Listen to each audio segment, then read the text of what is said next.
about the types of tenses। First video में हम types और उनके कितने सब पार्ट्स होते हैं, किस में कौन सी वर्ब और हेल्पिंग वर्ब हम लगाएंगे, ये हम कर चुके हैं। आज हम डिस्कस करेंगे डिटेल में प्रेजेंट इंडेफिनिट। इसको हम सिंपल प्रेजेंट भी बोलते हैं और इसकी पहचान क्या बताई थी, ता है, ती है, ते है। और इसमें क्या यूज होगा, वर्ब की फर्स्ट फॉर्म होगी या वर्ब की फर्स्ट फॉर्म के साथ एस या ईएस लगाते हैं। अब किनके साथ हम वर्ब की फर्स्ट फॉर्म लगाते हैं और किसके साथ एस या ईएस लगेगा, इसके लिए भी आप लोगों को ये ध्यान रखना है कि आई यू दे वी, आयु देवी ऐसे याद रख लेना। आई यू देवी यानी कि आयु देवी प्लस प्लूरल बहुवचन, उनके साथ कभी भी हम एस या ईएस नहीं लगाएंगे, केवल एंड केवल वर्ब की फर्स्ट फॉर्म का ही प्रयोग करेंगे। अब थर्ड पर्सन है ही सी इट, ये आई और वी ये हमारे क्या थे, फर्स्ट पर्सन थे, यू सेकंड पर्सन था और प्लूरल बहुवचन, इनके साथ हमारी फर्स्ट फॉर्म आएगी केवल। और ही सी इट प्लस सिंगुलर यानी कि एक वचन, इनके साथ हमेशा हम वर्ब की फर्स्ट फॉर्म के साथ एस या ई एस लगाएंगे। अब एस किसके साथ लगाएंगे, ई एस किसके साथ लगाएंगे, ये भी ध्यान रखना है कि जैसे कुछ ऐसी वर्ब्स जिनके लास्ट में S, double S, S H, C H, X, O इस तरह से आ जाए तो वर्ब के हम लास्ट में क्या लगाएंगे, ई एस का प्रयोग करेंगे।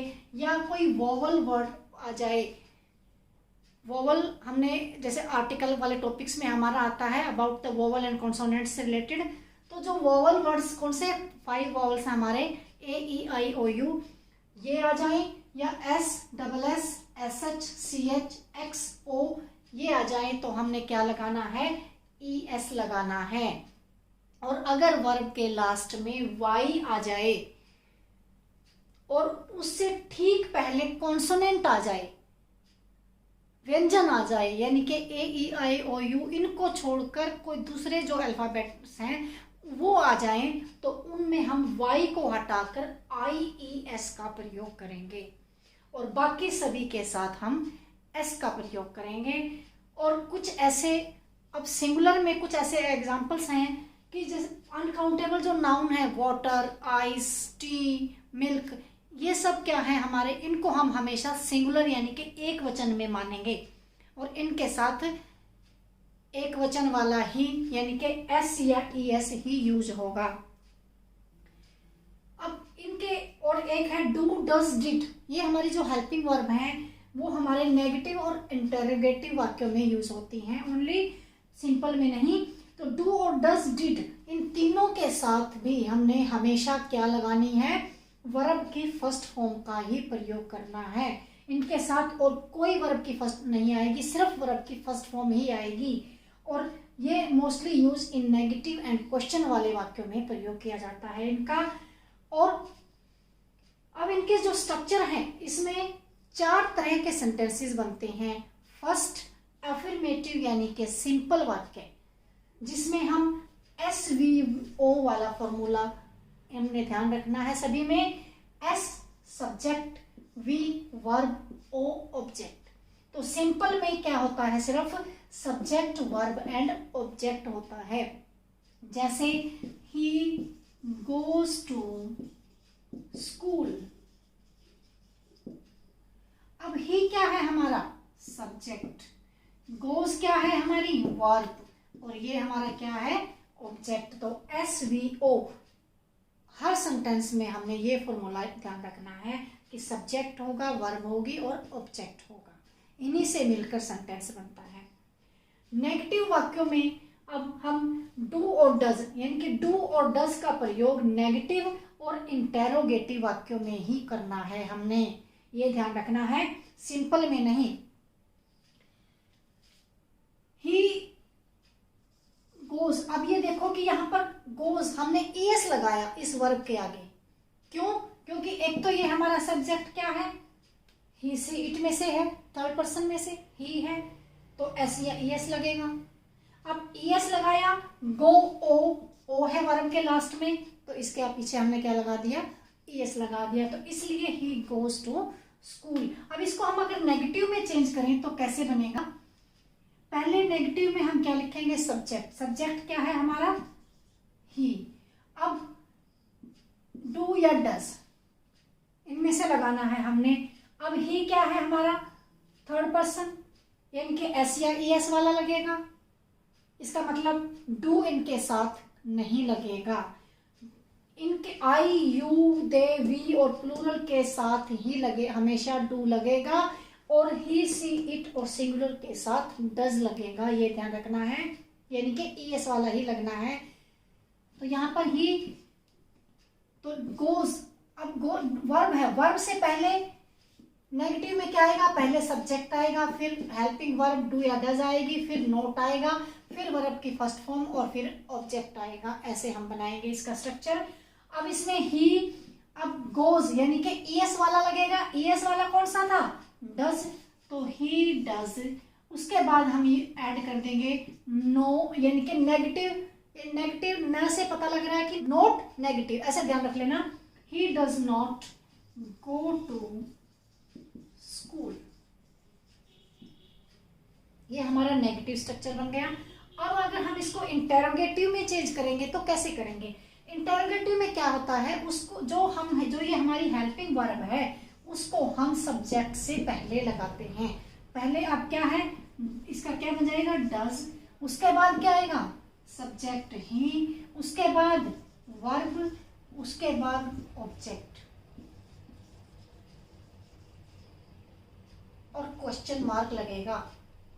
अब देखो यहां पर हमने क्या लगा दी, गो लगा दी, क्यों, क्योंकि डू और डज, अब एक यहाँ पर ईएस लग चुका है ना, आ चुका है, तो अब यहाँ पर नहीं लगेगा। तो क्या ध्यान रखना है कि डू डज और डिड के साथ सिर्फ वर्ब की फर्स्ट फॉर्म, तो गो क्या है, फर्स्ट फॉर्म है अकेली, नॉट विद एस या ईएस, तो ये ध्यान रखना है। अब नेगेटिव प्लस इंटेरोगेटिव वाक्य, उसमें हम इन दोनों को जोड़ देंगे, कैसे कि डज पहले आ जाएगा हेल्पिंग वर्ब, उसके बाद सब्जेक्ट, उसके बाद नोट, उसके बाद वर्ब और फिर हमारा ऑब्जेक्ट, क्वेश्चन वाला। तो does he not go to school, अब डज आ चुका तो इसलिए ये तो गो ही आएगा, और इस पहले हेल्पिंग वर्ब डज, उसके बाद सब्जेक्ट, फिर उसके बाद नोट लगाएंगे, नोट लगेगा वर्ब से पहले, इधर भी वर्ब से पहले लगा है, इधर भी वर्ब से पहले ही लगेगा, और ये सब्जेक्ट से पहले लगा है, ये भी सब्जेक्ट से पहले ही लगेगा। तो ये इस तरह के 4 टाइप्स के हमारे सेंटेंसेस बनते हैं, सिंपल, नेगेटिव, इंटेरोगेटिव और नेगेटिव प्लस इंटेरोगेटिव, और ये हर पार्ट्स में ये सेंटेंसेस इस तरह से ही बनेंगे। अब कुछ मैंने आपको बताया था कि मैं कुछ आपको कीवर्ड्स बताऊंगी जिनको देखकर हमने एज इट इज वही वर्ब की फॉर्म फिल कर देनी है, कुछ नहीं सोचना ज़्यादा। जैसे अगर वाक्य में डेली आ जाए, daily, usually, often, always, every week, every month, इस तरह से एवरी आ जाए तो हमने क्या लगानी है, सिर्फ वर्ब की फर्स्ट फॉर्म ही आएगी हमेशा वहां पर, यानी कि इंडेफिनिट टेंस का ही प्रयोग किया जाएगा। लेट के साथ भी हम हमेशा वर्ब की फर्स्ट फॉर्म का ही यूज करते हैं, टू के बाद भी हमेशा वर्ब की फर्स्ट फॉर्म का ही प्रयोग किया जाता है।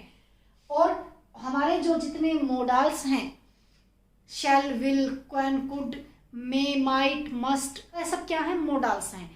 तो सभी मोडाल्स के साथ हमेशा वर्ब की फर्स्ट फॉर्म का प्रयोग किया जाता है, ये हमने ध्यान रखना है। और एक बात और ध्यान रखनी है कि जैसे would rather, had rather, would sooner,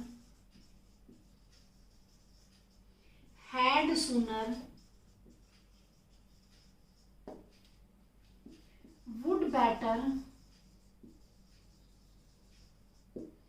had, better, इन सब के साथ भी हमेशा वर्ब की फर्स्ट फॉर्म का प्रयोग करेंगे, ये भी ध्यान रखना है हमेशा। और वर्ब की फर्स्ट फॉर्म यानी कि प्रेजेंट इनडेफिनिट टेंस और कहाँ यूज करेंगे हम? एक तो ये कीवर्ड्स याद कर लेना कि जहां पर ये कीवर्ड्स आ जाए वहां पर हमेशा हमने आंख बंद करके बिल्कुल वर्ब की फर्स्ट फॉर्म ही फिल कर देनी है। और ये वर्ड्स कीवर्ड्स वाला सेंटेंसेस मोस्टली बोर्ड एग्जाम में आता ही आता है। से जो अगर कोई साइंटिफिक ट्रूथ, यूनिवर्सल ट्रूथ और जो हैबिट वाला है, रेगुलर एक्शन हो रहा हो, तो इस तरह के वाक्यों में भी हम हमेशा वर्ब की फर्स्ट फॉर्म यानी कि प्रेजेंट इनडेफिनिट टेंस का ही प्रयोग करते हैं। तो ये हमारा प्रेजेंट इनडेफिनिट टेंस था। और अब हम कुछ सेंटेंसेस कर लेते हैं प्रेजेंट इनडेफिनिट से रिलेटेड, जिससे आपको थोड़ा इजी हो जाएगा, समझ में आ जाएंगे जल्दी। फर्स्ट है हमारा द अर्थ रिवॉल्व, वर्ब दी हुई है around the sun. Earth revolve around the sun, it means ये क्या है? यूनिवर्सल ट्रूथ है कि जो पृथ्वी है वो सूर्य के चारों ओर चक्कर लगाती है। तो जहां पर यूनिवर्सल ट्रूथ आ जाता है वहां पर हम क्या फिल करते हैं? वर्ब की फर्स्ट फॉर्म। तो यहाँ पर क्या आ जाएगा? रिवॉल्व्स। अब एस आ जाएगा फर्स्ट फॉर्म के साथ, क्यों? क्योंकि जो अर्थ है वो सिंगुलर नाउन है। तो the earth revolves the around the sun. Next है हमारा my father usually wake, verb दी हुई है एट 5। अब यहाँ पर वर्ड क्या आ गया? यूजुअली। क्या बताया था कि daily, usually, often, always, every, इस तरह के वर्ड अगर आ जाते हैं तो हमने प्रेजेंट इनडेफिनिट टेंस यानी कि वर्ब की फर्स्ट फॉर्म फिल कर देनी है। तो यहाँ पर यूजुअली है और माई फादर क्या है? थर्ड पर्सन है। ही, सी, इट और सिंगुलर और थर्ड पर्सन के साथ जो है हमने क्या भरनी है? फर्स्ट फॉर्म के साथ एस या ES लगाना है। तो my father is a third person and usually wake के साथ यहाँ पर क्या आ जाएगा?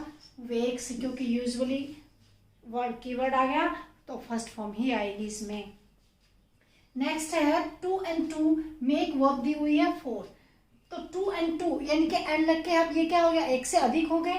तो एक से अधिक मतलब प्लूरल, और जहां पर प्लूरल आ जाता है वहां पर सिर्फ अकेली वर्ब की फर्स्ट फॉर्म आएगी, नॉट एस या ES आएगा। तो यहाँ पर 2 and 2 और मेक क्या आ जाएगी? एज इट इज आ जाएगी मेक, नॉट एस, क्योंकि ये प्लूरल है, बहुवचन में है। और फर्स्ट फॉर्म क्यों? क्योंकि 2 and 2 मेक 4, ये भी एक जनरल ट्रूथ है कि 2 और 2 4 ही होते हैं। अगला है ही नेवर टेल ए लाई। अब टेल वर्ब दी हुई है, नेवर टेल ए लाई, यानी कि इसमें यहाँ क्या बताया गया है? किसी की आदत, हैबिट के बारे में बताया गया है। और जहां पर कोई रेगुलर हैबिट के बारे में जिक्र किया गया हो जिस वाक्य में, वहां पर हम क्या भरते हैं? इंडेफिनिट यानी कि प्रेजेंट इंडेफिनिट में फर्स्ट फॉर्म भरते हैं। और फर्स्ट फॉर्म में अब यहाँ पर क्या है? सब्जेक्ट हमारा ही क्या है? Third person. तो ही के साथ क्या आएगा? SEIS। तो यहाँ पर क्या आ जाएगा? Never tells a lie. Water boil, verb दी हुई है एट 100 डिग्री सेल्सियस। अब वाटर क्या है? सिंगुलर नाउन है, अनकाउंटेबल सिंगुलर नाउन है। तो यहाँ पर और एट 100 डिग्री, ये साइंटिफिक ट्रूथ है कि 100 डिग्री पर ही बॉयल होता है। तो यहाँ पर क्या आ जाएगा? Water boils. इस तरह का मोस्टली पूछा जाता है वाक्य बोर्ड के एग्जाम में। आइस मेल्ट एट 0 डिग्री, ये भी इसी तरह का है। तो और आइस भी अनकाउंटेबल नाउन है और सिंगुलर नाउन है। तो यहाँ पर क्या आ जाएगा? Melts at 0 degree Celsius. अब नेक्स्ट है आई रीड, वर्ब दी हुई है इंग्लिश लेसन डेली। अब यहाँ पर क्या वर्ड आ गया? डेली। तो जहाँ पर daily, usually, often, always, every, यहाँ पर यूजुअली आया था ना, तो यहाँ पर अब क्या आया? डेली। तो जहाँ पर ये वर्ड आ जाते हैं वहां पर हमने क्या भर देनी है? वर्ब की फर्स्ट फॉर्म भर देनी है, कुछ नहीं ज्यादा सोचना। तो यहाँ पर क्या आ जाएगी? रीड की वर्ब की फर्स्ट फॉर्म। अब यहाँ पर अब एस या ES लगेगा। I, we, you, they plus plural, ये ध्यान रखना, इनके साथ एस या ES नहीं लगेगा। अकेली वर्ब की फर्स्ट फॉर्म आएगी। तो यहाँ पर क्या जाएगा, I read English lesson daily. Next है सी राइट वर्ब दी हुई है a letter to her mother every week. अब यहाँ पर क्या आ गया, एवरी वीक। अब एवरी आ जाए तो क्या भरना है, फर्स्ट फॉर्म भरनी है। और शी क्या है, यहाँ पर थर्ड पर्सन है। ही सी इट सिंगुलर आ जाए तो क्या करना है, और फर्स्ट फॉर्म के साथ एस या ईएस। अब एवरी वीक आ गया, इट मीन्स फर्स्ट फॉर्म आएगी। अब एस लगेगा या ईएस लगेगा या नहीं लगेगा, ये क्या, इसमें फिर सब्जेक्ट है हमारा सी, तो सी देख के हमने क्या लगाना है, एस या ईएस लगाना है। तो यहाँ पर क्या जाएगा, ही राइट्स। अब ई है तो ईएस ये लग जाएगा इसका। तो she writes a letter to her mother every week. अगला है हमारा सन राइज वर्ब दी हुई है इन द ईस्ट। अब ये भी यूनिवर्सल ट्रूथ है कि sun rise in the east, कि सूर्य उदय पूर्व में ही होता है। तो यहाँ पर भी क्या जाएगा, राइजेस इन द ईस्ट। अब सन जो है वो क्या है, सिंगुलर नाउन है, एक वचन है। तो एस या ईएस यानी कि जहाँ पर ही सी इट प्लस सिंगुलर आ जाए तो वहां पर क्या आएगा, एस या ईएस आएगा। तो sun rises in the east. तो इस तरह से ये कुछ वाक्य हमने किए और आप लोगों ने भी इसी तरह से कुछ वाक्यों को लेकर प्रैक्टिस करनी है प्रेजेंट इंडेफिनिट टेंस की। And please like share and subscribe.